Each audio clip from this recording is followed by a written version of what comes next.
Hello everyone and welcome back to the Horror Hut. Now, I know a lot of you use these videos to sleep, so before you drift off I thought it would be a fun idea if everyone can leave a comment to let me know where you are listening from in the world. Also like and subscribe if you are enjoying the episodes. Right, let's get comfy and relax and let's begin. I was babysitting for the Thompsons one night. They lived in this quiet suburban neighborhood, the kind where nothing ever really happened. The kids, Lily and Max, were already in bed by 8 p.m., and the house was silent except for the hum of the refrigerator. It was a pretty easy gig, and I was looking forward to the extra cash. Around 9 p.m., the phone rang. It was a landline, which felt odd in this day and age. I picked it up, expecting Mrs. Thompson to check in or something. "Hello?" I said. There was silence on the other end, but I could hear someone breathing. After a few seconds, the caller hung up. I shrugged it off, thinking it was probably a wrong number. About 20 minutes later, the phone rang again. I answered, and this time, a man's voice spoke. "Did you check on the kids?" he asked. My heart skipped a beat. "Who is this?" I demanded, trying to sound more confident than I felt. "Just check on the kids," he repeated, then hung up. I rushed upstairs to the kids' rooms. They were both sound asleep, undisturbed. I checked the windows and doors, making sure everything was locked. Trying to shake off the unease, I went back downstairs. The phone rang again. My hands were trembling as I picked it up. "Did you lock the back door?" the voice asked. I froze. "Who are you? How do you know about the back door?" I asked, my voice shaking. "Just make sure it's locked," he said and hung up again. I sprinted to the back door, double-checking the lock. It was secure. I was starting to panic now. I didn't have the Thompsons' cell numbers, so I couldn't call them. I thought about calling the police, but what would I say? Someone's calling me and it's creepy? The phone rang again, making me jump. I let it ring a few times before picking up. "I see you checked the back door," the man said. "Good girl. Stop calling me." I shouted. "What do you want?" He laughed, a low, chilling sound. "I want to play a game. Let's see how well you know the house." I slammed the phone down, my hands shaking. I grabbed a kitchen knife and started checking all the windows and doors again. Everything was locked, but I still felt exposed, like he was watching me. The phone rang again. I didn't want to answer it, but I had to. Maybe I could reason with him, find out what he wanted. "Leave me alone," I said, my voice barely a whisper. "Go to the living room window," he said. "Look outside." I crept to the window and peeked through the curtains. The street was empty, not a single person in sight. "I'm not outside," he said, his voice mocking. "I'm inside." My blood ran cold. I dropped the phone and grabbed the kids. Lily and Max were groggy and confused, but I told them we had to go. I didn't explain why, just that it was important. I herded them downstairs, towards the front door. As I reached for the doorknob, the phone rang again. I ignored it, focusing on getting the kids out of the house. But the ringing stopped, and then a voice came from behind me. "Leaving so soon?"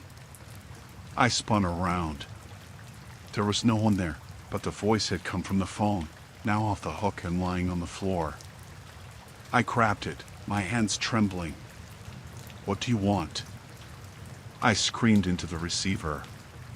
"To make sure you never forget this night," he said, and the line went dead. I got the kids out of the house and ran to the neighbors. They called the police, who arrived within minutes.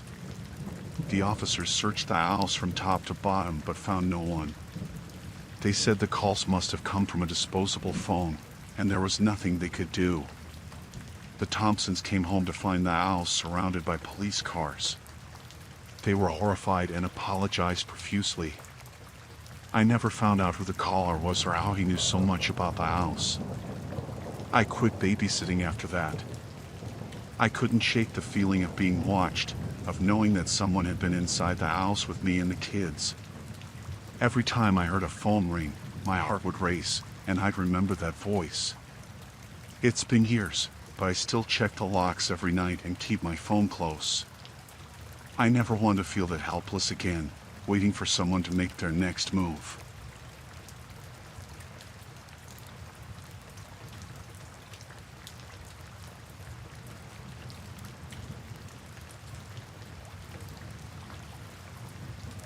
I was babysitting for the Johnsons one evening. They lived in a rural farmhouse, surrounded by fields and woods, miles away from the nearest neighbor. The isolation never bothered me much. It was peaceful, and the kids, Sarah and Tommy, were well behaved.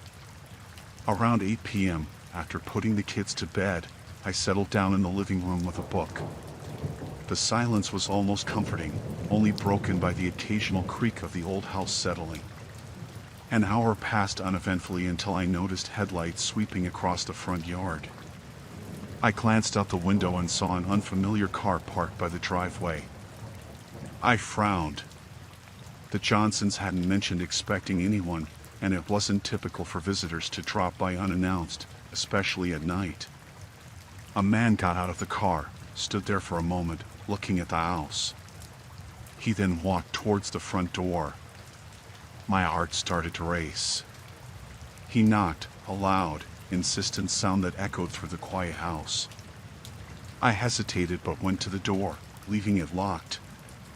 "Who is it?" I called out, trying to keep my voice steady. "I'm looking for something in the house."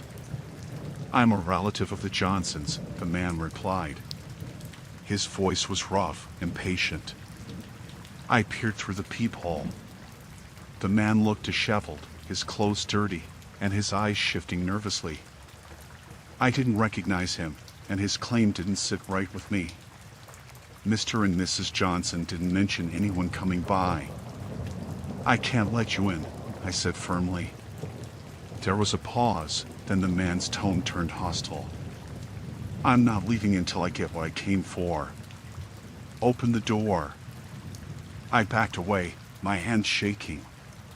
The kids were upstairs, unaware of the danger. I needed to protect them. I grabbed the phone and dialed 911, my fingers trembling. As I spoke to the operator, I heard the man moving around outside. He was checking the windows, trying to find a way in. The operator assured me that help was on the way, but it would take time given the remote location. I locked all the doors and windows, my heart pounding in my chest. The man's movements were erratic, like he was desperate. Suddenly, there was a loud crash from the back of the house. I ran to the kitchen and saw that he had broken a window. He was trying to climb in. Panic surged through me. I grabbed a large kitchen knife and shouted, "Stay back. I've called the police." The man paused, staring at me with wild eyes. "You don't understand. I need to find it. They took something from me." He started to crawl through the window, and I knew I had to act. I swung the knife towards him, not to hurt him, but to scare him off. He yelped and fell back, retreating to the yard. I ran upstairs to check on the kids. They were still asleep, blissfully unaware of the chaos. I barricaded their door with a dresser, my mind racing with fear and adrenaline. From the upstairs window, I saw the man pacing around his car, shouting to himself. He looked up and saw me watching. "You can't keep me out forever. I'll get what's mine," he screamed. Minutes felt like hours. Finally, I heard the distant wail of sirens. The man must have heard them too because he jumped into his car and sped off, tires screeching on the gravel. The police arrived and searched the area, but the man was long gone. I explained everything to the officers, my voice still shaking. They reassured me that they'd patrol the area and keep an eye out for the car. When the Johnsons returned, they were horrified by what had happened. They didn't know anyone who matched the description of the man, and they couldn't think of anything he might have been looking for. I quit babysitting after that night. The memory of those frantic moments stayed with me, the feeling of being watched, of danger lurking just outside. Even now, I double-check the locks on my doors and windows, always alert, never wanting to experience that terror again.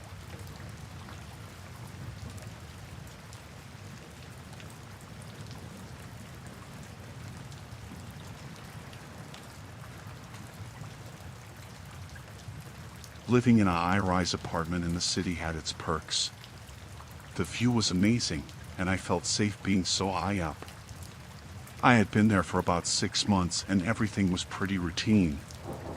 I worked from home most days, so I got to know the comings and goings of my neighbors and the building staff. There was one maintenance worker, Joe, who seemed to always be around. At first, I didn't think much of it. He was friendly enough, always saying hi in the hallways and offering to help with small things. But then I started noticing little things that made me uneasy. It seemed like every time I left my apartment, Joe was there, either in the hallway or on my floor. It felt like too much of a coincidence. One day, I was in my living room working when I heard a noise coming from the ventilation system. It wasn't loud, just a faint rustling. I brushed it off as normal building noises. But then it happened again and again, each time sounding more deliberate. It felt like someone was moving around in there. I started to feel paranoid, thinking that maybe someone was watching me. I mentioned it to a friend, who laughed it off and said I was overreacting. But I couldn't shake the feeling. One evening, I decided to cover the vents in my living room and bedroom with tape, just to see if anything changed. The next morning, the tape was torn off. My heart pounded as I realized that someone had been in my apartment while I was asleep. I went to the building management to report my concerns.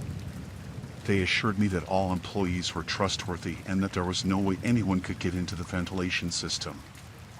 But I couldn't believe them. I started to feel like I was losing my mind, imagining things that couldn't possibly be real. One night, I woke up to the sound of footsteps. They were faint but unmistakable, coming from the living room. I lay still, my heart racing. I reached for my phone and dialed 911, whispering my address and situation to the dispatcher. As I did, I heard the footsteps getting closer. I locked my bedroom door and grabbed a baseball bat from under my bed. The footsteps stopped right outside my door.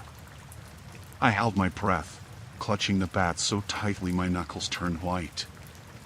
Then, there was a soft knock. "It's Joe," a voice whispered. "I just need to check something in your apartment." I didn't respond. Instead, I listened as he jiggled the doorknob. The dispatcher stayed on the line with me, assuring me that the police were on their way.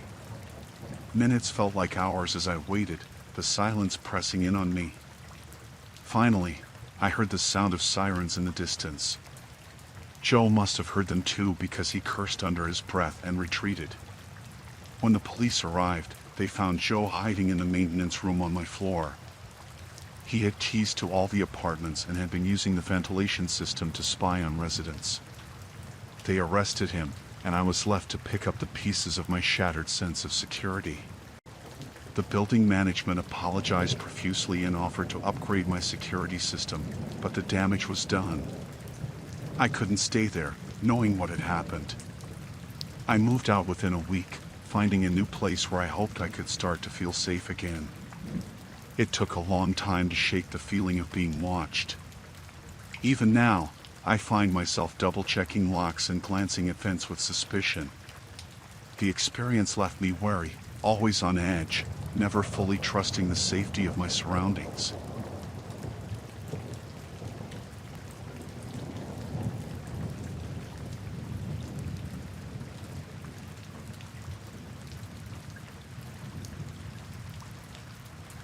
I was babysitting in a wealthy neighborhood, a house I'd been to a few times before. It was a large, old home with lots of rooms and hallways that seemed to go on forever. The kids were easy to look after and usually went to bed without much fuss. This time was no different. By 8:30, they were both asleep. After they were in bed, I settled on the couch in the living room with my laptop to watch a movie. It was quiet, almost too quiet, but I was used to the eerie stillness of big houses. Around 9:30, I heard a faint noise coming from the basement. At first, I thought it was just the house settling or maybe the kids moving in their sleep. But the noise came again, this time louder and more distinct, like something being moved. I tried to ignore it, but my curiosity got the better of me.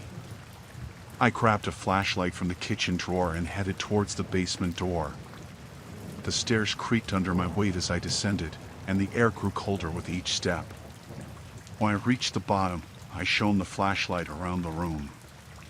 There were the usual items you'd expect: old furniture, boxes, and a washing machine. But then I noticed a door at the far end of the room, one I hadn't seen before. The door was slightly ajar, and I could see a faint light coming from inside. My heart was racing as I approached it. I pushed the door open slowly, revealing a hidden room. It was small, with shelves lining the walls filled with documents, cash, and what looked like drugs. My stomach dropped. This was clearly something illegal. As I stepped further into the room, I saw a table in the center with even more documents spread out. There were photos of people, some of them looking like surveillance shots. I realized I was in way over my head. Just as I was about to back out, I heard the front door open upstairs. The homeowner was back, much earlier than expected. Panic set in. I quickly turned off the flashlight and tried to quietly close the hidden door. I hoped he wouldn't come down to the basement, but my lock ran out. I heard his footsteps on the floor above, heading towards the basement stairs. I had nowhere to hide except behind some boxes near the washing machine. The footsteps grew louder as he descended. He was talking to someone on his phone, saying something about the package being ready for pickup. I held my breath, trying to stay as still as possible. He walked past my hiding spot and went straight to the hidden room. I could hear him moving things around, probably checking on whatever illegal operation he had going on. My mind raced, trying to figure out how to get out without being caught. The only way out was past him, up the stairs, and out the front door. I had to wait for the right moment. After what felt like an eternity, I heard him muttering to himself and then heading back towards the stairs. He paused for a moment, and I feared he might hear my frantic heartbeat. He finally went upstairs, and I heard the front door close behind him. I waited a few minutes to make sure he was really gone. Then, I crept out of my hiding spot and dashed up the stairs as quietly as possible. I checked on the kids to make sure they were still asleep and unharmed. They were fine, oblivious to the danger I had just encountered. I knew I couldn't stay in the house. I called the parents, trying to sound calm, and told them there was an emergency and they needed to come home. I didn't give any details over the phone. They said they were on their way. I packed up my things and waited by the front door, ready to bolt if anything else happened. When the parents arrived, I quickly explained what I had found in the basement. They were shocked but thanked me for letting them know. I left as soon as they were back, still shaken by the experience. The next day, I heard from a mutual friend that the homeowner had been arrested. The police had raided the house and found all the evidence in the hidden room. I felt a sense of relief, knowing that I had done the right thing by reporting it. But the fear and adrenaline from that night stayed with me for a long time. I never took another babysitting job in that neighborhood again.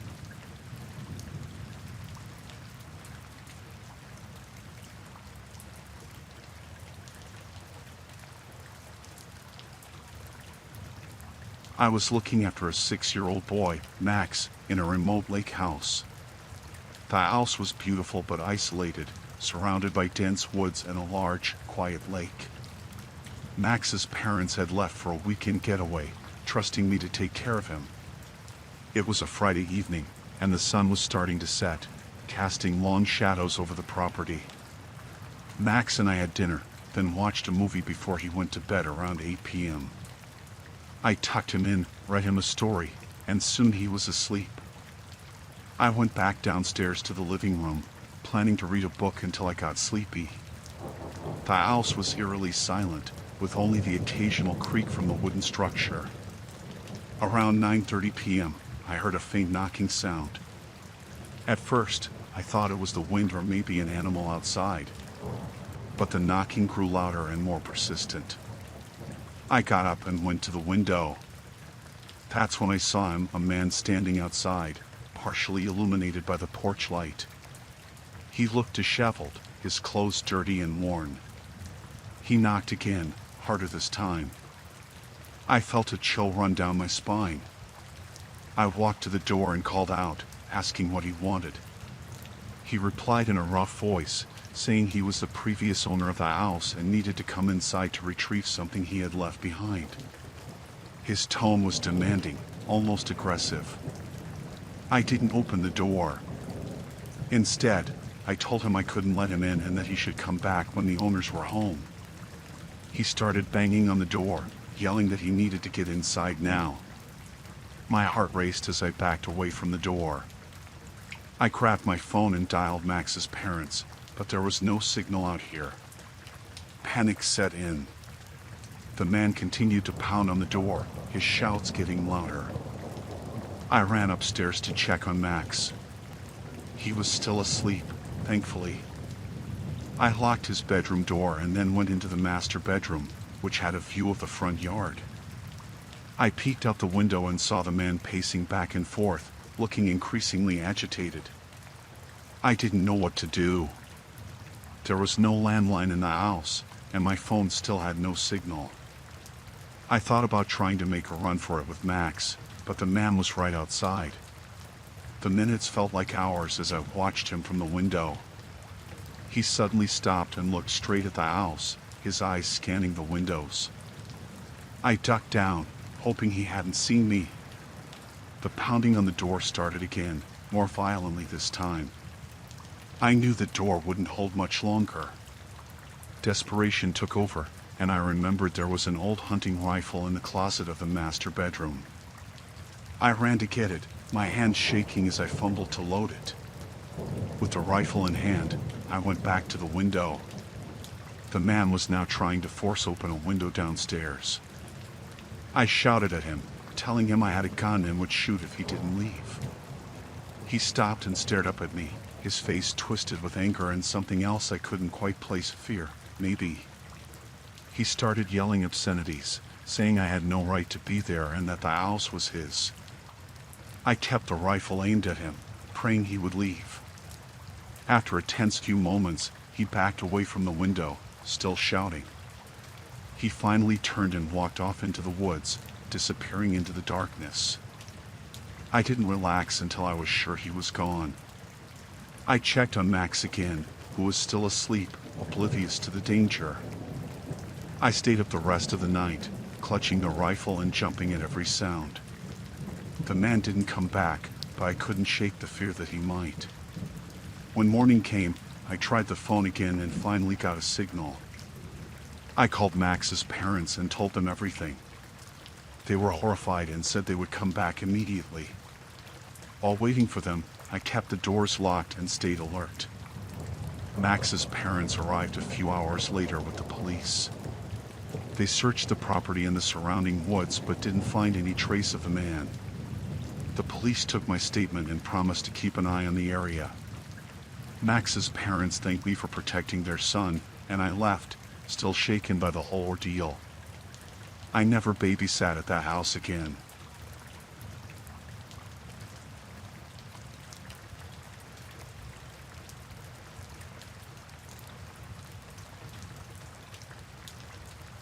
I was babysitting for the Johnsons one Friday night in their old Victorian house.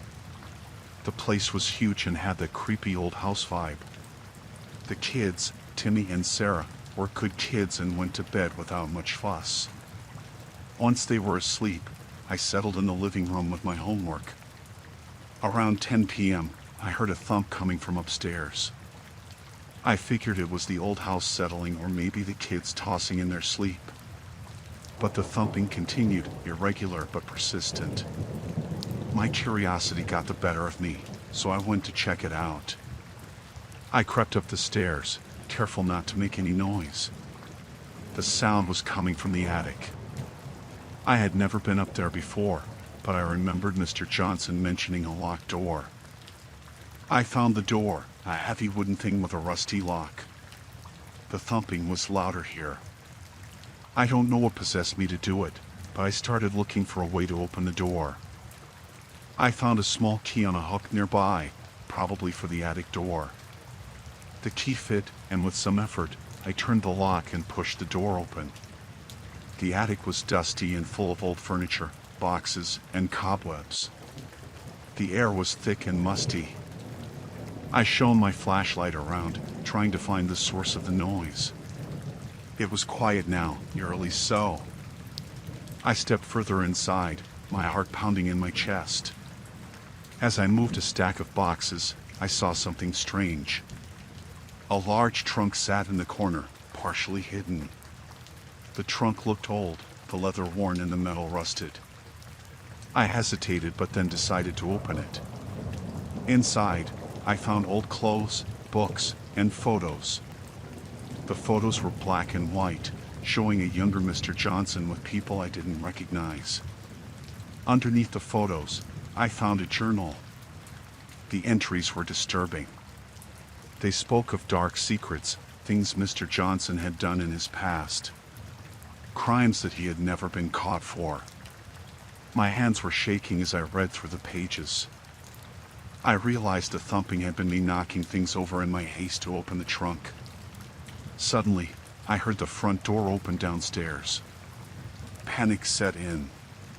The Johnsons weren't supposed to be back for hours. I quickly put everything back in the trunk, locked the attic door, and rushed downstairs. Mr. Johnson was standing in the hallway, looking at me with a strange expression. "Is everything all right?" he asked, his voice calm but with an edge to it. I nodded, trying to act normal. "Yeah, just checking on the kids." He studied me for a moment longer, then nodded. "Good. Why don't you head back downstairs?" I did as he said, my heart still racing. I sat on the couch, pretending to watch TV, but my mind was elsewhere. What should I do? Should I call the police? But what if he found out I knew his secret? I was terrified. A little while later, Mrs. Johnson came in with groceries. She seemed cheerful, not sensing the tension. Mr. Johnson stayed upstairs, and I could hear him moving around, possibly checking the attic. I needed to get out of there, but I couldn't leave the kids. I texted a friend, asking them to call me with an excuse to leave. A few minutes later, my phone rang. I answered, pretending it was my mom saying there was an emergency. I told Mrs. Johnson I had to leave. She was understanding and thanked me for coming on short notice. As soon as I got outside, I ran to my car and drove off, my hands shaking. I didn't stop until I was far from the house. I called my parents and told them everything. They were shocked and told me to come home right away. We decided to call the police anonymously. I didn't sleep that night, waiting for the call from the police. When it finally came, they said they found the journal and arrested Mr. Johnson. It turned out he had been involved in some serious crimes years ago, and my discovery had brought it all to light.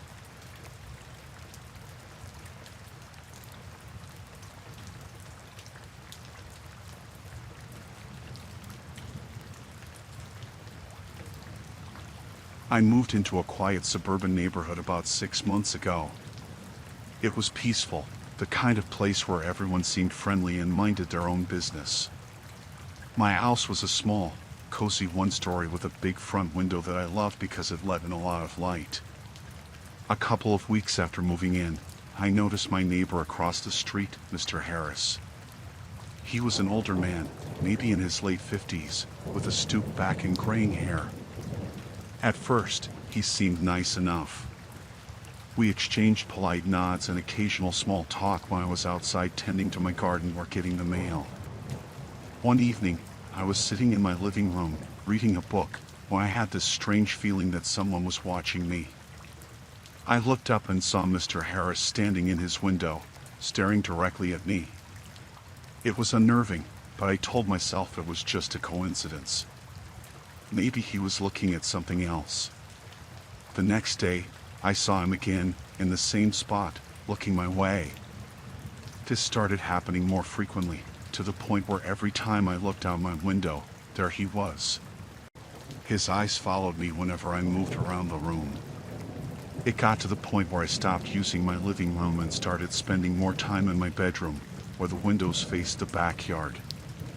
One morning, as I was leaving for work, I found a note on my doorstep.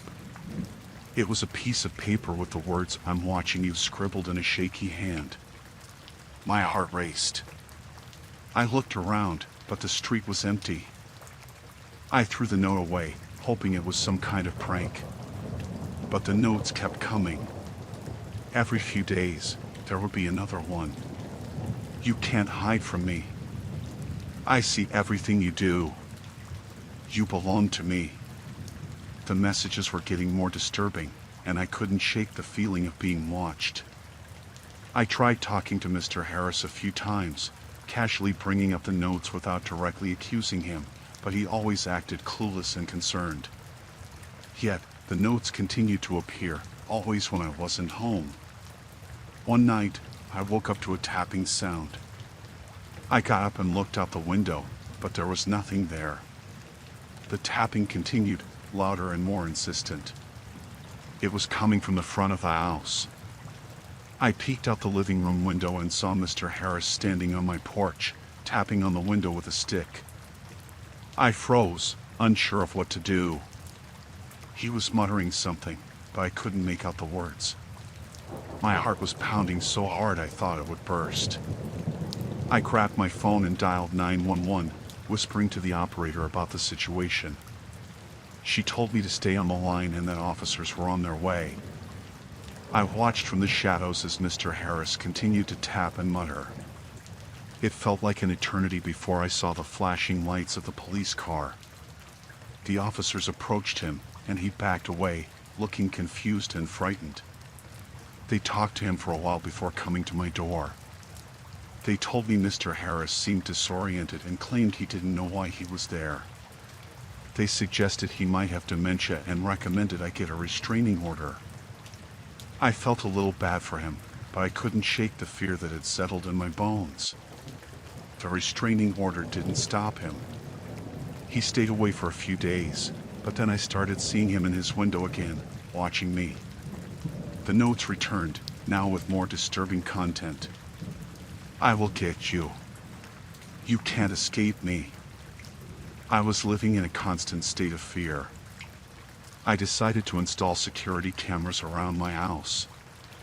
One night, the cameras caught him sneaking around my yard, leaving a note on my back porch. The footage was enough for the police to take more serious action. They arrested him, and I finally felt a small sense of relief. But it wasn't over. Even with him in custody, I felt like I was always being watched. I couldn't shake the paranoia.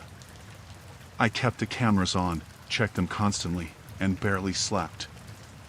I jumped at every little noise, expecting him to be there, watching me. After a few weeks, I got a call from the police. Mr. Harris had been released due to lack of evidence. I was terrified. That same night, I heard tapping on my window again. This time, I didn't hesitate. I grabbed my phone and called the police immediately. The officers arrived quickly, but Mr. Harris was already gone. They found another note on my porch. "I told you, you can't escape me." They increased patrols in my neighborhood and advised me to stay with friends or family until things settled down. I moved in with a friend across town. I couldn't go back to that house. I put it up for sale and never returned. To this day, I still have nightmares about Mr. Harris and those notes. I don't know what happened to him after I moved, and I don't want to know. I just hope he never finds me again.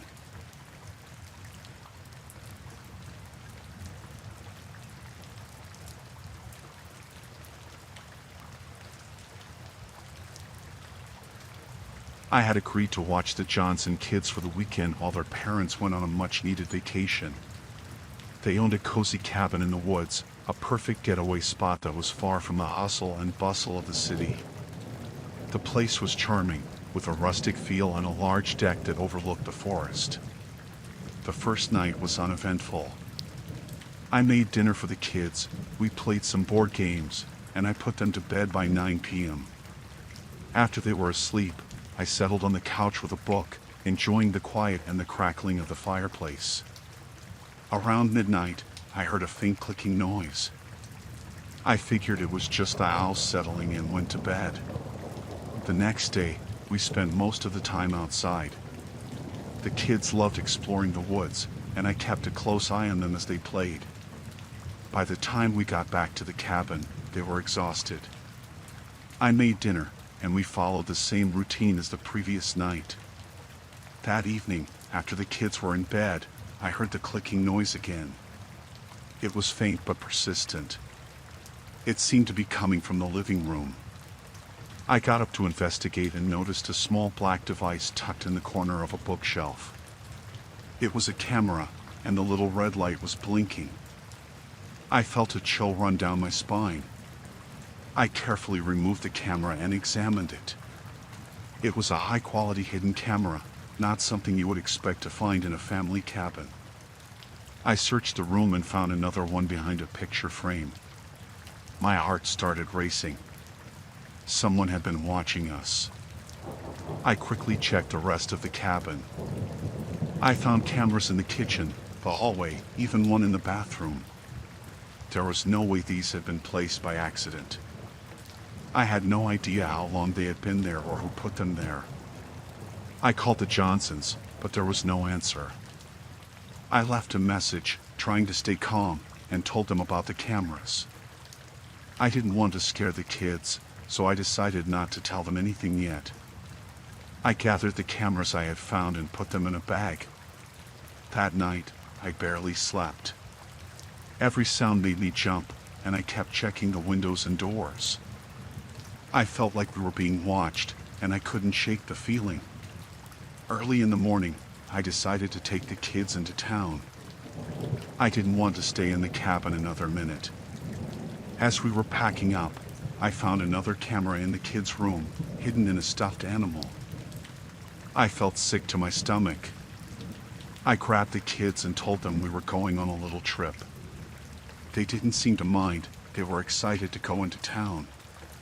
We drove to the nearest police station and I reported the cameras. The officers took it seriously and said they would investigate. They advised us to stay away from the cabin until they had checked it out. I felt a bit of relief knowing they were handling it. The Johnsons called me back later that day, horrified by what I had found. They said they had no idea who could have put the cameras there. They decided to cut their trip short and come back immediately. The police found a total of 15 cameras hidden throughout the cabin. They were all connected to a remote recording device that had been hidden in the attic. It seemed like whoever had set this up had been watching the family for a long time. The investigation revealed that the cameras had been installed by the previous owner, a man who had sold the cabin to the Johnsons about a year ago. He had a history of voyeurism and had been using the cameras to spy on the occupants. He was arrested, but the damage was already done. The Johnsons felt violated and decided to sell the cabin. The experience left me shaken. I couldn't believe how easily our privacy had been invaded. I kept thinking about how long that man had been watching them and what he might have seen. It took me a long time to feel safe again, and I was much more cautious about my surroundings. The Johnsons moved to a new house in the city, and I continued to babysit for them, but things were never quite the same. We were all a little more wary.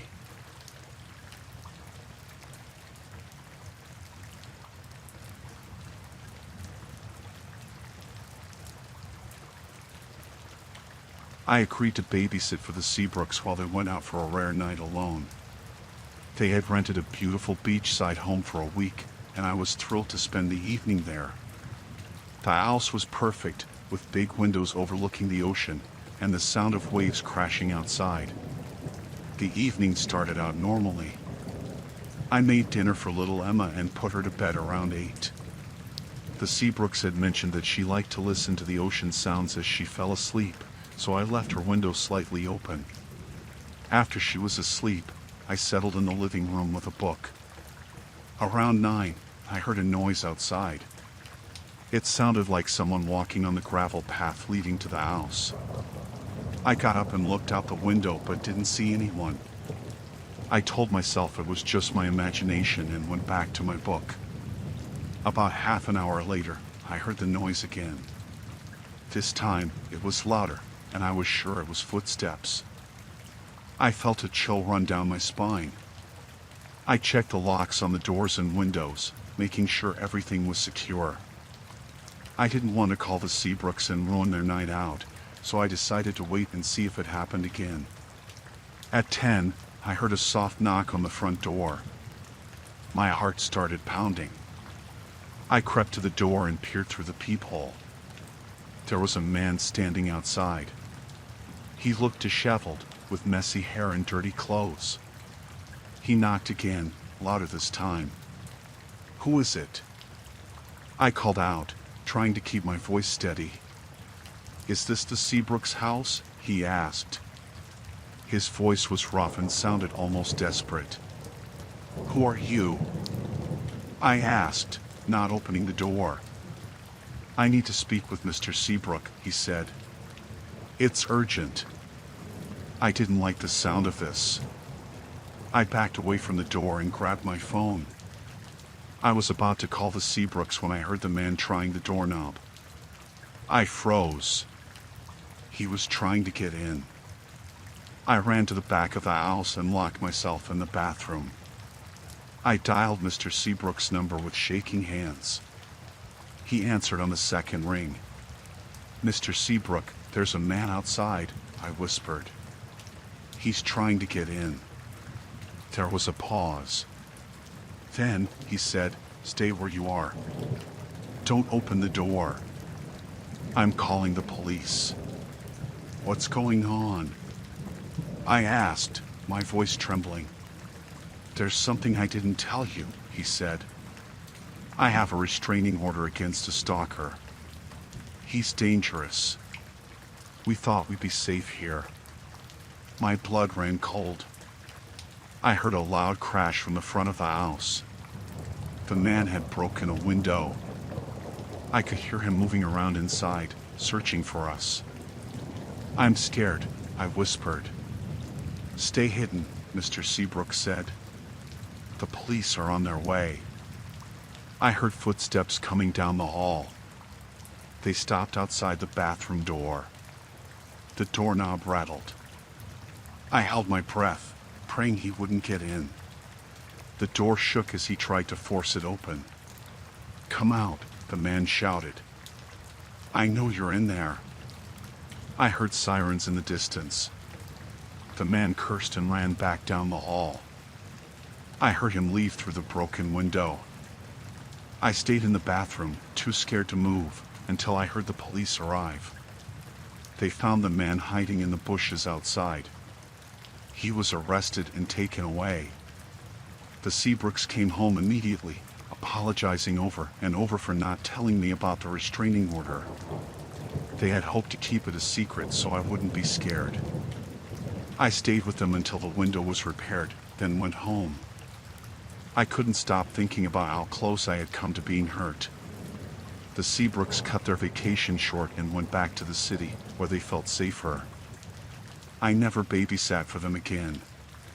The experience left me too shaken. I still think about that night sometimes, wondering what might have happened if the police hadn't arrived in time. I'm just glad I got out safe.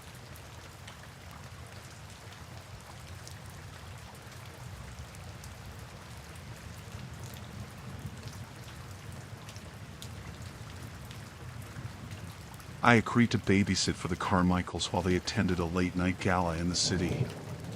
Their mansion sat atop a hill, surrounded by dense woods that stretched out into the darkness. The house itself was a sprawling old mansion with creaky floors and heavy drapes that blocked out most of the moonlight. The evening started off uneventfully. I arrived around 6, greeted by Mrs. Carmichael, who hurriedly gave me instructions and left with her husband shortly after. The children, Sarah and Michael, were already in their pajamas and engrossed in a cartoon when I arrived. Mrs. Carmichael assured me they would be fine and that they usually went to bed early. After dinner, I settled down in the living room, flipping through channels on the TV while keeping an eye on the kids. Around 9, I decided to check on them. Sarah was fast asleep with her favorite stuffed animal tucked under her arm, but Michael was wide awake, staring at the ceiling with a toy in his hand. I tucked Michael in again and assured him everything was okay before returning to the living room. It was then that I noticed something odd. The security monitor on the wall flickered occasionally, displaying brief static or distorted images. Curious, I walked over to inspect it. The monitor showed various camera views of the perimeter of the mansion. At first glance, everything seemed normal, but as I watched, I noticed shadows moving across the lawn. They were subtle, darting movements that suggested someone was lurking outside, trying to stay hidden. My heart began to race. I realized that the security system had been tampered with. Someone had disabled part of it, allowing them to approach the mansion undetected. Panic set in as I thought about Sarah and Michael upstairs, vulnerable in their beds.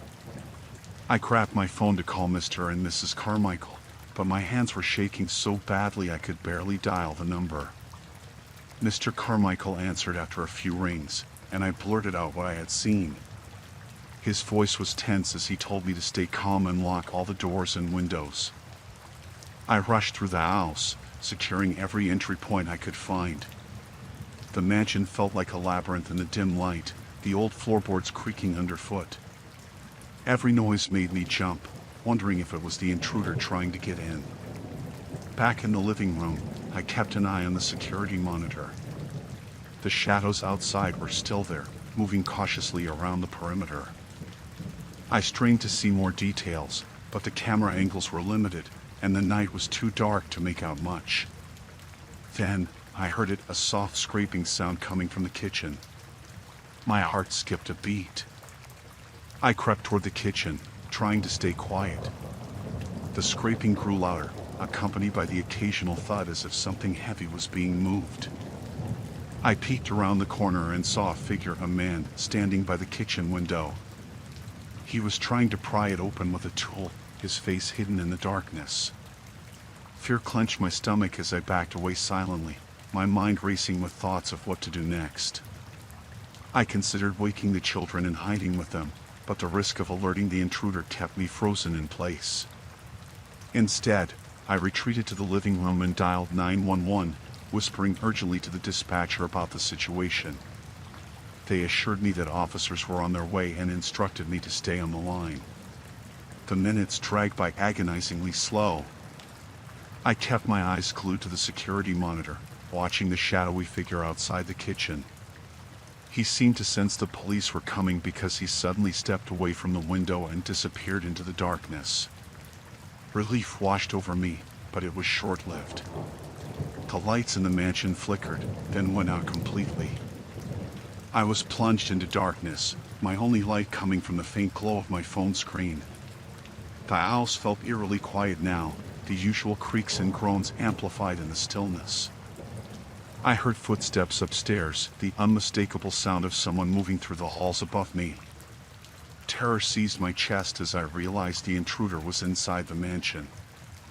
I pressed myself against the wall, trying to control my breathing, praying that the police would arrive soon. The sound of sirens echoed in the distance. The intruder must have heard them too, because he suddenly bolted down the stairs and sprinted for the front door. I heard the crash of glass breaking as he escaped into the night. Moments later, police officers flooded into the mansion, their flashlights cutting through the darkness. They swept the house, securing each room before finally finding me in the living room. They took my statement and assured me that they would search the area thoroughly. Mr. and Mrs. Carmichael arrived home shortly afterward, pale and visibly shaken. They thanked me profusely for keeping their children safe and apologized for the terrifying ordeal.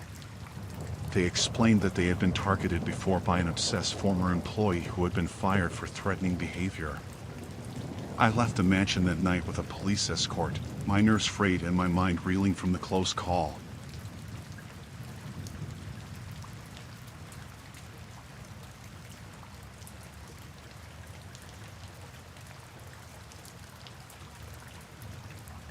I was babysitting one evening in a quiet townhouse. The parents had left around 7 p.m., and the house was still. It was just me and the little boy, Jacob. He was 4 years old, full of energy, but thankfully settled down early that night. I put him to bed, read him a story, and turned off the lights in his room. The townhouse was a 2-story unit. Downstairs had the living room and kitchen, while upstairs had the bedrooms. I settled on the couch with a book, feeling at ease in the quiet.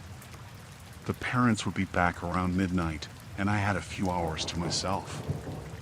It was around 9 p.m. when I first heard the sound. It was faint, a soft thud, like something landing on the roof.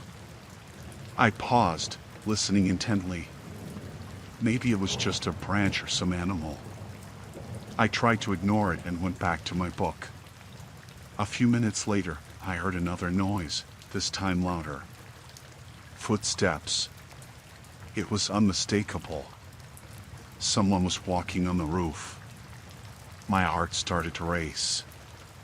I put down the book and strained to listen. The footsteps were moving slowly, deliberately, across the roof.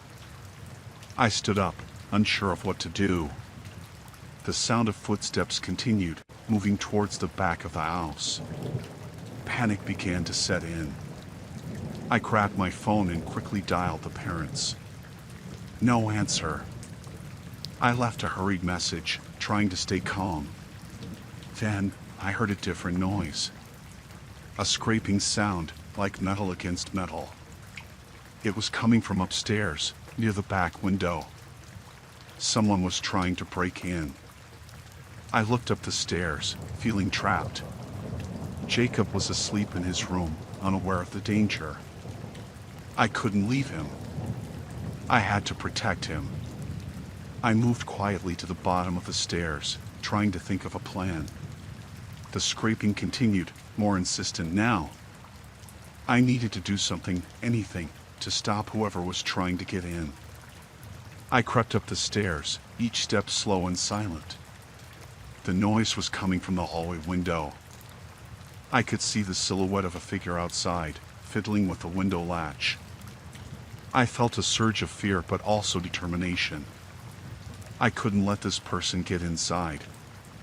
I grabbed a heavy lamp from a nearby table and approached the window. The figure didn't seem to notice me. My heart was pounding in my ears as I raised the lamp, ready to defend the house and the child sleeping just a few feet away. Suddenly, the window burst open, and the figure started to climb in. I swung the lamp with all my strength, hitting the intruder on the arm. They yelped in pain and lost their balance, falling back out the window. I heard a loud thud as they hit the ground below. I slammed the window shut and locked it, my hands shaking. I peeked out the window, but it was too dark to see anything clearly. I could hear movement, though, the sound of someone scrambling away. I ran back to Jacob's room, checking to make sure he was still safe. He was still asleep, undisturbed by the noise. I felt a rush of relief, but I knew I couldn't let my guard down. I called the police, explaining what had happened. They assured me they would send someone right away. I sat by Jacob's bed, watching the door, ready to protect him if the intruder came back. It felt like an eternity, but finally, I heard the sound of sirens. The police arrived, and I ran downstairs to let them in. I told them everything, from the footsteps on the roof to the figure trying to climb in the window. They searched the area but didn't find anyone. They assured me they would patrol the neighborhood and keep an eye out. They also recommended I stay somewhere else for the night, just to be safe. I called the parents again, finally reaching them. They rushed home, and I told them what had happened. They were horrified but grateful that Jacob and I were safe. They insisted on driving me home and promised to increase their security. I couldn't sleep that night. Every little sound made me jump. The image of the intruder trying to climb in the window haunted me. I kept thinking about what could have happened if I hadn't been there, if I hadn't acted. The next day, I went back to check on Jacob and the family. They had installed new locks and security cameras. They thanked me again, calling me a hero, but I didn't feel like one. I was just glad we were all safe. That night changed me. I became more cautious, more aware of my surroundings. I never took safety for granted again. And I never babysat in a secluded townhouse after dark.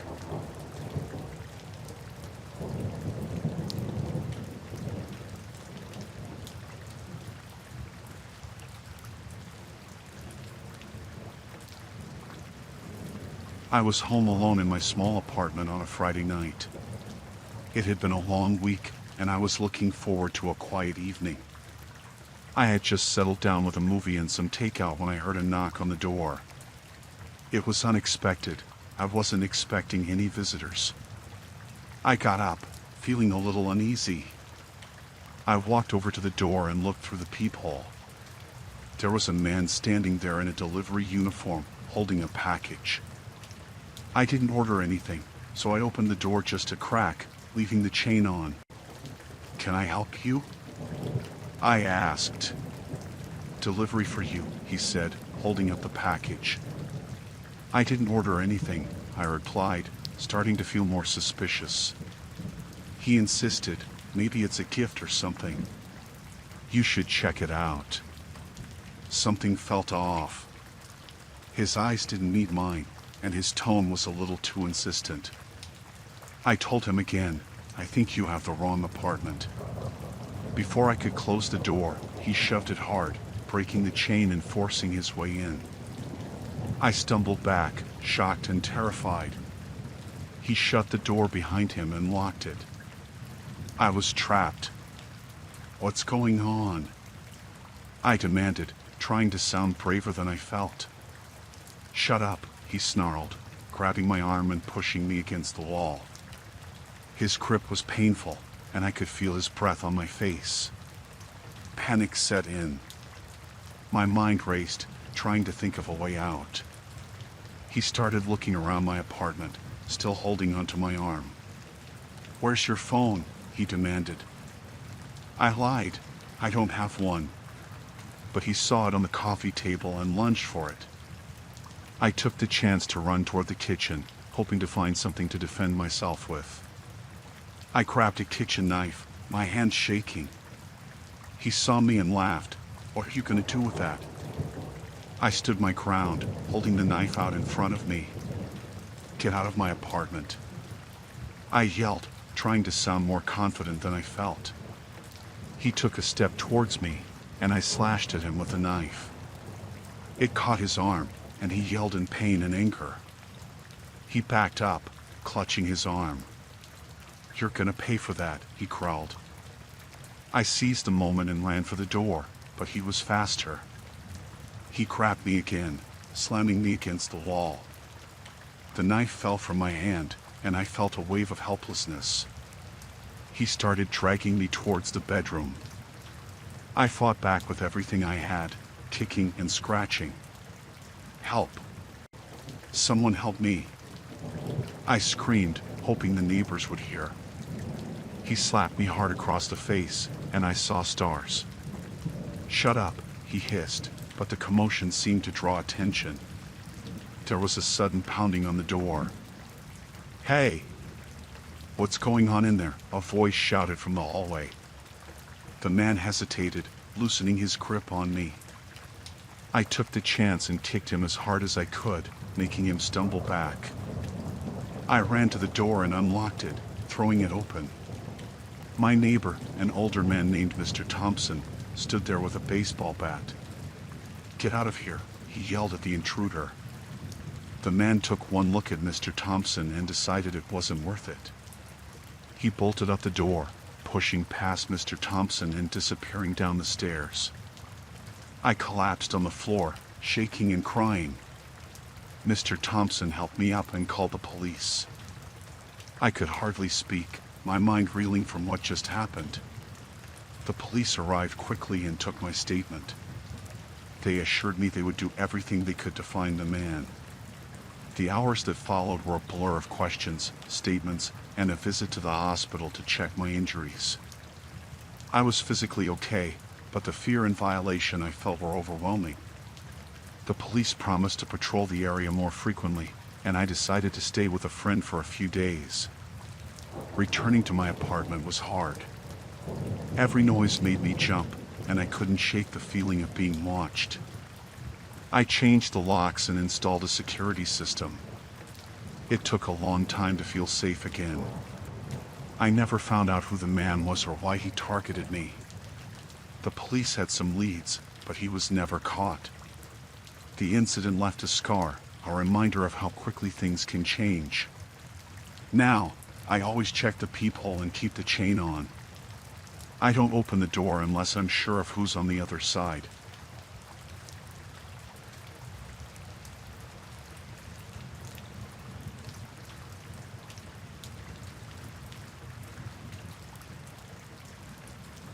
I was babysitting for the Buckinghams one Friday night.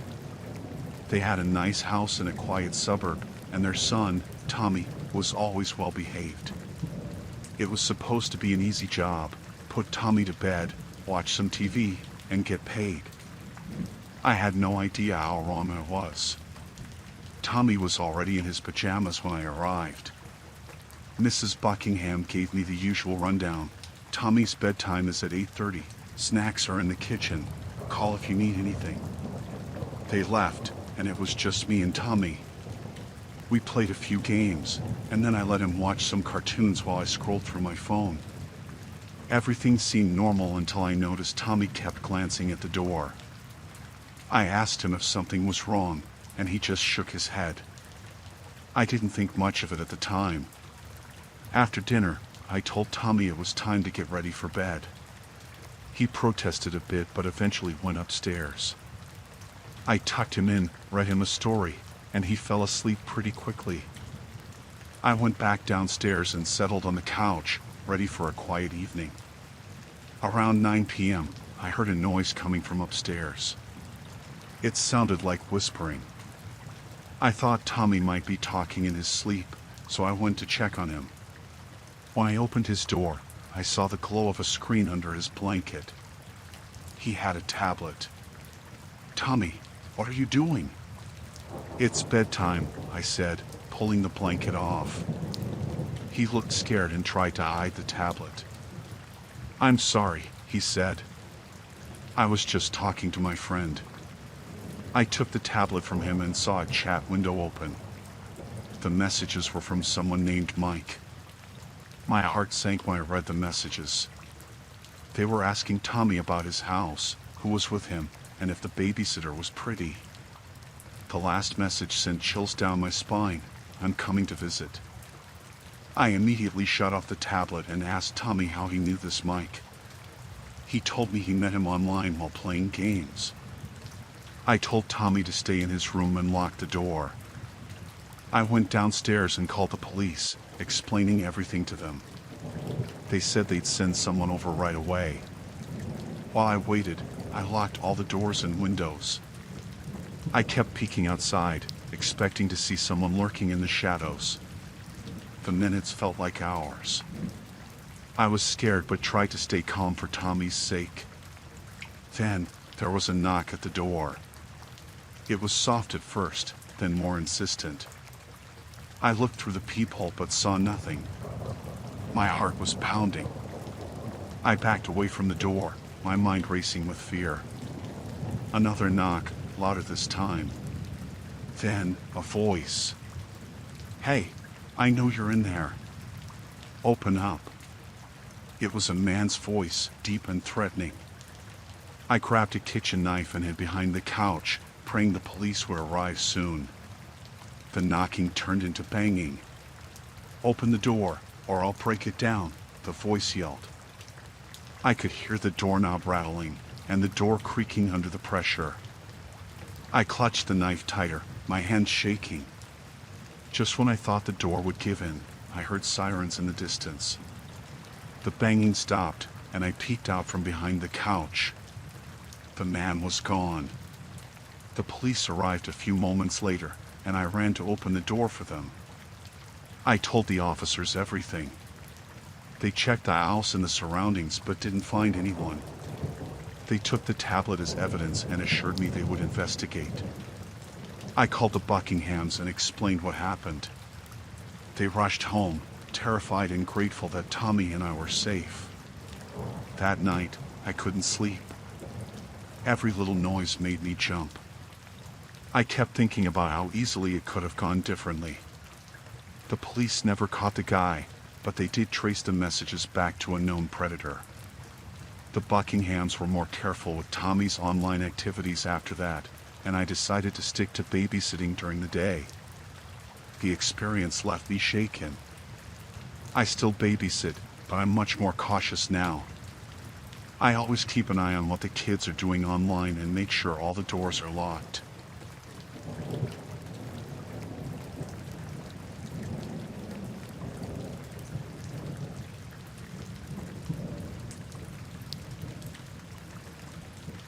I was babysitting for the Thompsons one Saturday night. They lived in a big old farmhouse way out in the country, far from the nearest town. Their kids, Emily and Jake, were usually easy to handle. It seemed like it would be another simple job: keep the kids entertained, get them to bed, and wait for their parents to come home. I had no idea how wrong I was. Emily and Jake were already in their pajamas when I got there. Mrs. Thompson gave me the usual instructions: bedtime at 8:30, snacks in the kitchen, call if you need anything.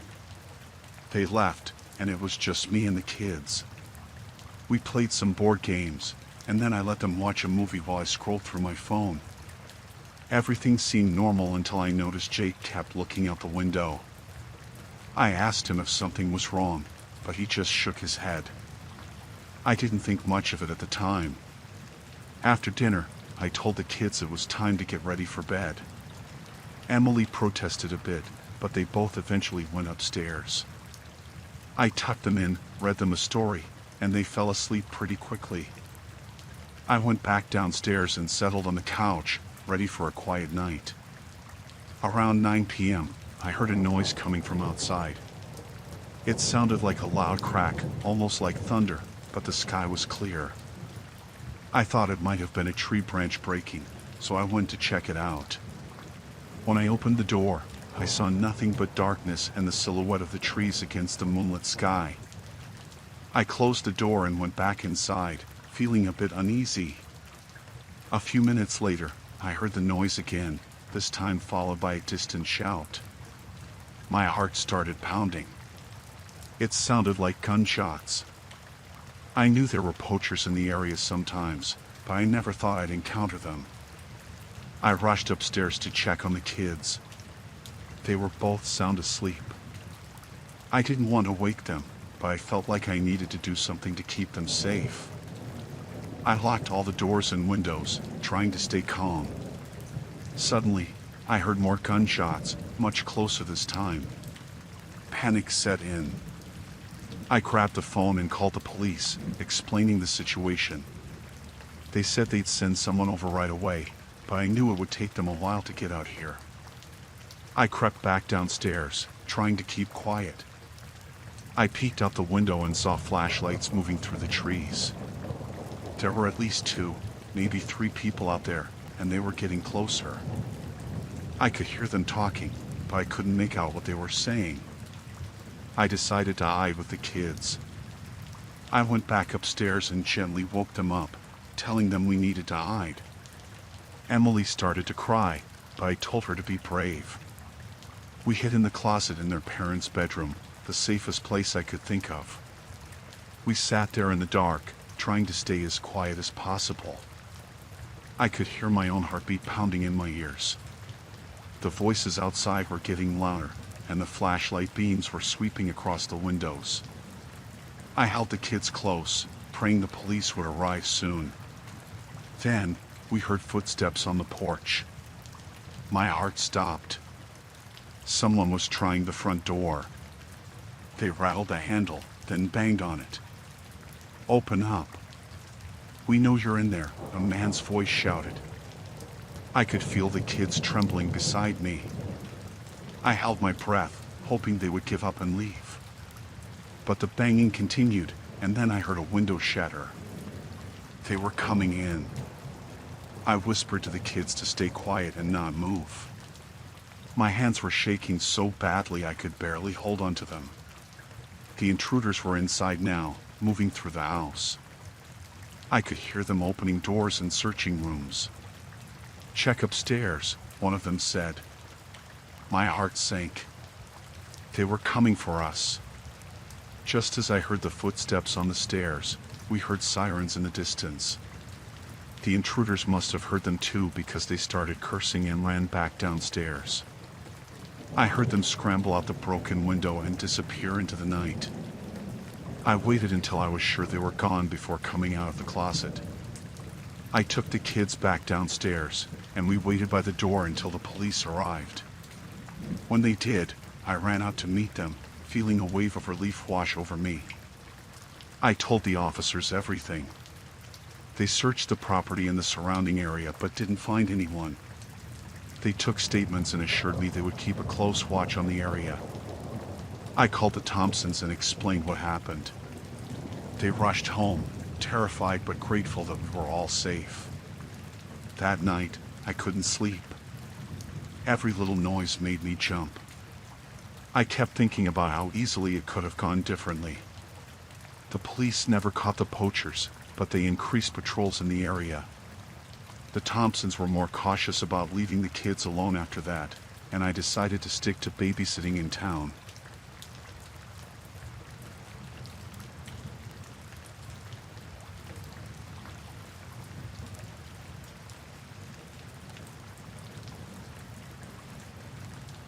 I was babysitting for the Bakers one Thursday night. They lived in an affluent neighborhood, the kind with wide streets and big houses. Their daughter, Lily, was sweet and easy to watch. It was supposed to be an ordinary job: keep Lily entertained, get her to bed, and wait for her parents to come home. I had no idea how wrong I was. Lily was already in her pajamas when I arrived. Mr. Baker gave me the usual instructions: bedtime at 8:30, snacks are in the kitchen, call if you need anything. Then he left, and it was just me and Lily. We played some board games, and then I let her watch a movie while I checked my phone. Everything seemed normal until I noticed Lily kept glancing at the front door. I asked her if something was wrong, but she just shook her head. I didn't think much of it at the time. After dinner, I told Lily it was time to get ready for bed. She protested a bit but eventually went upstairs. I tucked her in, read her a story, and she fell asleep pretty quickly. I went back downstairs and settled on the couch, ready for a quiet night. Around 9 p.m., I heard a noise coming from outside. It sounded like a car door slamming. I thought maybe Mr. Baker had forgotten something and come back. I went to check, but when I looked out the window, I didn't see anyone. I closed the door and went back inside, feeling a bit uneasy. A few minutes later, I heard the noise again, this time louder. My heart started pounding. I knew the Bakers weren't supposed to be home yet. I looked out the window again and saw a man standing by a car in the driveway. He looked like Mr. Baker, but something felt off. I decided to ignore it and went back to watching TV. A few minutes later, there was a knock at the door. I jumped up, my heart racing.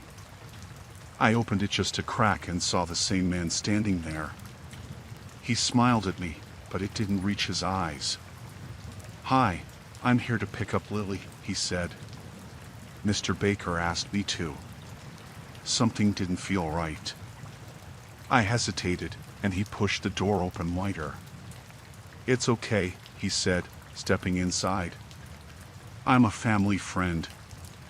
I stepped back, unsure of what to do. "I need to call Mr. Baker," I said, trying to sound confident. He smiled again, but this time it was more like a smirk. "There's no need for that," he said, shutting the door behind him. "He knows I'm here." I backed away, my hands shaking. "Please, I need to call him," I insisted. He grabbed my arm, his grip tight and painful. "You're not calling anyone," he said, dragging me into the living room. He shoved me onto the couch and stood over me, his eyes cold and menacing. I glanced towards the stairs, thinking about Lily sleeping upstairs. "What do you want?" I asked, my voice trembling. He pulled out a gun and pointed it at me. "You're going to sit here quietly and not make a sound," he said. "If you do anything stupid, the girl gets hurt." My heart was pounding so hard I thought it might burst. I nodded, too scared to speak. He sat down across from me, the gun never leaving his hand. We sat there in tense silence for what felt like hours. I kept thinking about Lily, hoping she wouldn't wake up and come downstairs. I didn't know who this man was, but it was clear he wasn't a friend of the Bakers. Eventually, I heard footsteps on the stairs. My heart sank. Lily appeared at the top, rubbing her eyes. "I heard noises," she said sleepily. "What's going on?" The man stood up and pointed the gun at her. "Come down here, Lily," he said, his voice smooth but threatening. She looked at me, confused and scared. "Do what he says," I said, my voice barely a whisper. She came down the stairs slowly, her eyes wide with fear. The man grabbed her arm and pulled her to him. "We're leaving," he said. "And you're coming with us." I didn't know what to do. I was terrified, but I knew I had to protect Lily. "Please," I begged. "Let her go. She's just a child." He ignored me and started dragging Lily towards the door. I couldn't let him take her. Summoning all my courage, I lunged at him, trying to wrestle the gun from his hand. There was a struggle, and in the chaos, the gun went off. The sound was deafening. I felt a searing pain in my shoulder and fell to the ground. Lily screamed. The man kicked me aside and grabbed Lily, dragging her out the door. I tried to get up, but the pain was too much. I could hear the sound of the car starting and driving away. I crawled to the phone and called the police, my hand shaking so badly I could barely dial. I told them what happened and begged them to hurry. The police arrived within minutes. They called for an ambulance and started searching the area for the man and Lily. I was taken to the hospital, my mind racing with fear for Lily. It took hours, but the police eventually found them. The man had taken Lily to an abandoned house a few miles away. She was scared but unharmed. The man was arrested and charged with kidnapping and assault. I found out later that the man was a known criminal who had been stalking the Bakers for weeks. He had planned to take Lily and hold her for ransom. The Bakers were horrified and grateful that Lily and I were safe.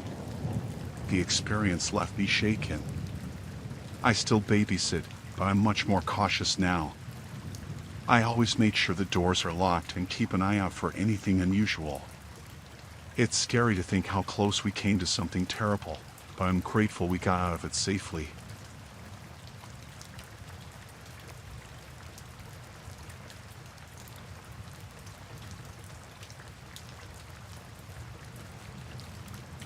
I was babysitting for the Wilsons one Saturday night. They lived in a nice house next to a large park. Their two kids, Jack and Emily, were always well behaved. It was supposed to be an easy job: play with the kids, put them to bed, and wait for their parents to come home. I had no idea how wrong I was. Jack and Emily were already in their pajamas when I arrived. Mr. Wilson gave me the usual rundown. Bedtime is at 8:30. Snacks are in the kitchen. Call if you need anything. Then they left, and it was just me and the kids. We played some games, and then I let them watch a movie while I checked my phone. Everything seemed normal until I noticed Jack kept glancing out the window towards the park. I asked him if something was wrong, but he just shook his head. I didn't think much of it at the time. After dinner, I told Jack and Emily it was time to get ready for bed. They protested a bit but eventually went upstairs. I tucked them in, read them a story, and they fell asleep pretty quickly.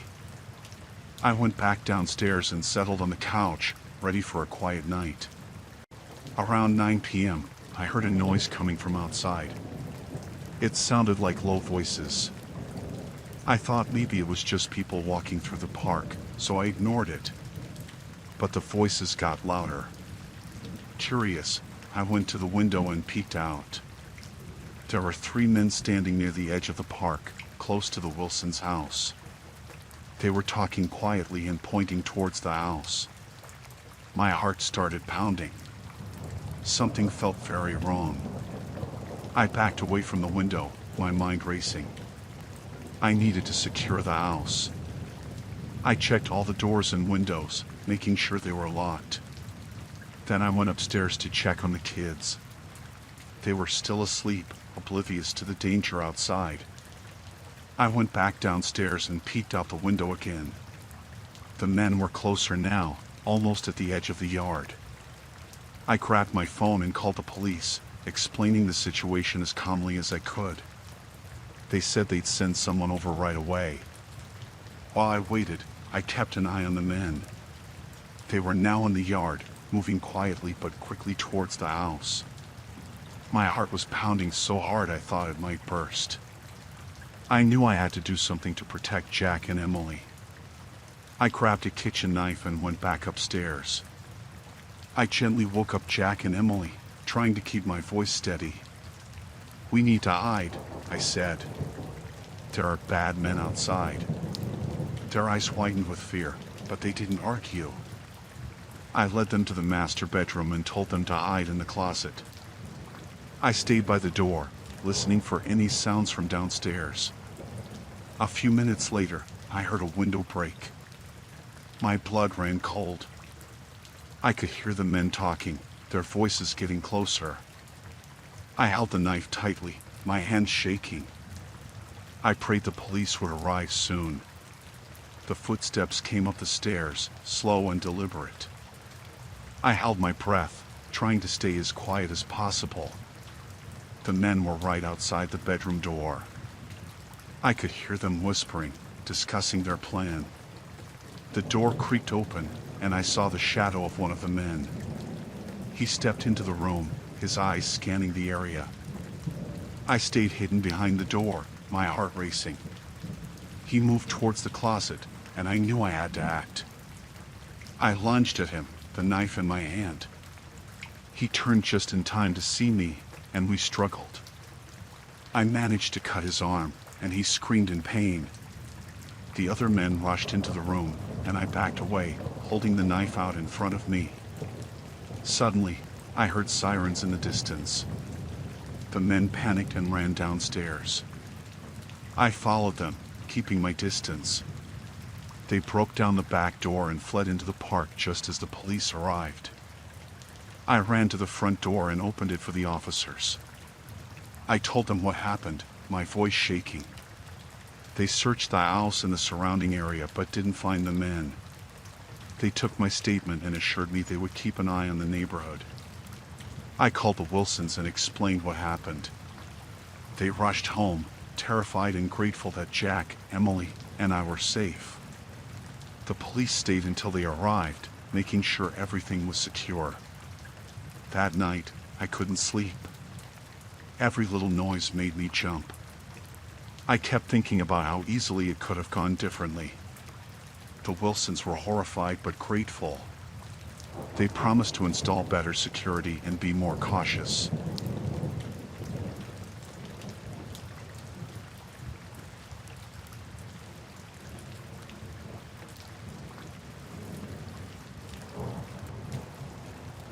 I agreed to babysit for Emily while she attended a work event downtown. Her loft apartment was on the 12th floor of a modern building with sleek glass windows that overlooked the city skyline. It was a cozy place, but being up so high made me feel both exhilarated and a bit uneasy. Emily left around 6 in the evening, reminding me that little Max usually went to bed by 8 and gave me her number in case of emergency. Max, a shy 6-year-old with big brown eyes, seemed a bit nervous about his mom leaving, but he warmed up quickly as we played with his toys in the living room. As the sun set and the city lights started to twinkle outside, Max grew quieter, indicating he was ready for bed. I tucked him in with his favorite blanket and a bedtime story, leaving his bedroom door slightly ajar as Emily had instructed. The apartment was silent except for the soft hum of the city below. I settled down on the couch with a book, occasionally glancing at the TV to check the time. Around 9, I heard a faint noise of floorboard creaking in the hallway outside Max's room. I froze, my heart pounding in my chest. It was too early for Emily to be back, and Max was sound asleep. I tiptoed to Max's room and peeked out into the hallway. At first, I saw nothing but the dimly lit corridor. Then, movement caught my eye as shadows slipping into the guest bathroom at the end of the hall. My stomach churned. I knew Emily was divorced, and her ex-husband had a history of unpredictable behavior. Panic surged through me. I didn't know if he was armed or what he wanted, but I knew I had to protect Max. I hurried back to the living room and grabbed my phone, fingers trembling as I dialed Emily's number. It rang several times before she picked up, her voice muffled by the noise of the event she was attending. "Emily, it's me," I whispered urgently. "There's someone in the apartment." Silence. Then a sharp intake of breath. "Are you sure?" she asked, her voice tense. "Yes," I replied, trying to keep my voice steady. I heard a noise in the hallway, and I saw a shadow. "I'm calling the police," Emily said quickly. "Stay with Max and lock yourselves in his room. Don't come out until I tell you it's safe." I nodded, even though she couldn't see me. My hands were shaking so badly I could barely grip the phone. I hurried to Max's room, waking him gently and telling him we were going to play a game. He nodded sleepily, his eyes white with confusion. I closed the bedroom door quietly and locked it, pulling Max into my lap on the floor. Outside, I could hear faint sounds of a door opening, footsteps moving cautiously through the apartment. My heart raced as I listened, praying the police would arrive soon. Minutes stretched into agonizing eternity. Max began to whimper softly, sensing my fear. I hugged him tightly, trying to comfort him while straining to hear any movement outside the bedroom. The sound seemed to be getting closer. Suddenly, there was a loud crash from the living room, followed by the sound of shuffling footsteps. Max clung to me, his small body trembling. Tears stung my eyes as I realized we were trapped, hiding in the dark while someone prowled through the apartment. I squeezed my eyes shut, willing the police to arrive. Just as I was about to call Emily again, I heard voices outside, the deep, authoritative tones of police officers. Relief flooded through me. They were here. Police. "Open up," a voice called from the hallway.